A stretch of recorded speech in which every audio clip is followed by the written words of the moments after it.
Egg frittata. Is there a right or a wrong way to make a frittata?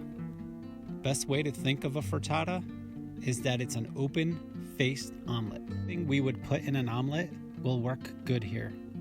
I'm making mine with some onions, peppers, and a leftover baked potato. I'm also using cheddar cheese and some green onion for garnish. This is something I can eat every day. The simpler, the better. Let's start with the pepper. I have a half of a yellow pepper and I'm chopping it up into fairly large chunks. When I bite into a pepper, I want to know what it is. When we have small pieces, everything tends to blend together. Leftover baked potato is a good choice, as it's already cooked and soft. I like 1/4-inch cubes. I can go either way on the skin. I'll pull the large pieces. Onion is one of those things I can use in every dish. Once again, a rough chop. Trick with onion is to get them soft without burning them. Using a fairly large amount of fat to cook them is the answer.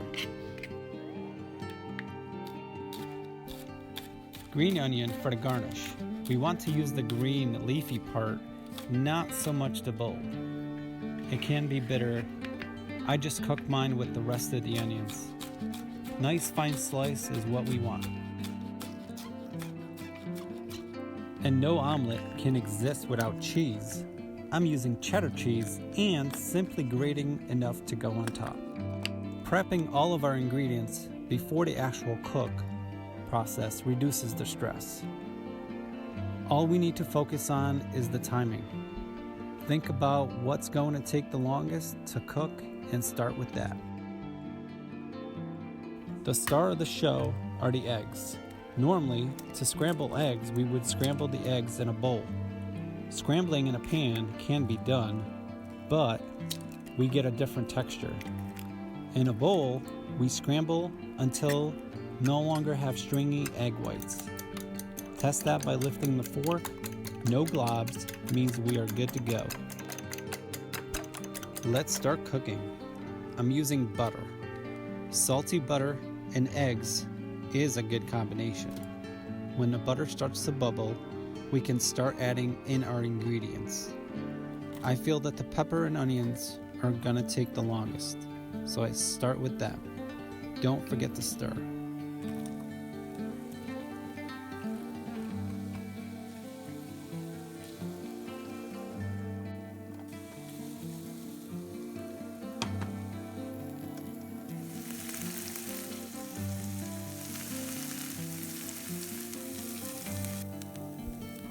Once we get a good start on the peppers and the onions, we can add the potatoes. I'm going to keep frying until everything is nice and soft. The potatoes are heated through and we get some color. It's time to add the eggs. Reduce the heat. With the heat reduced, pour the eggs into the pan.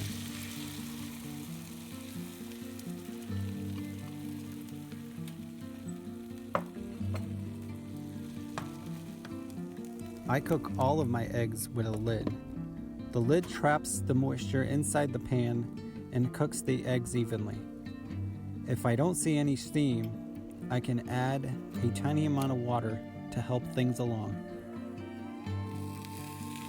At this point, I adjust the heat. The goal here is to not burn the bottom of the egg. Once I see that the egg is set and firm, I will add the cheese. Cover it with the lid and let the cheese melt.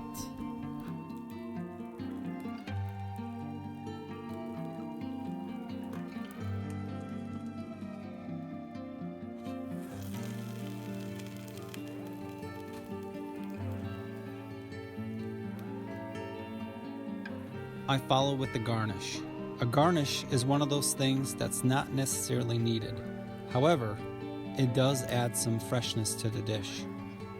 Just like that, our egg frittata is done.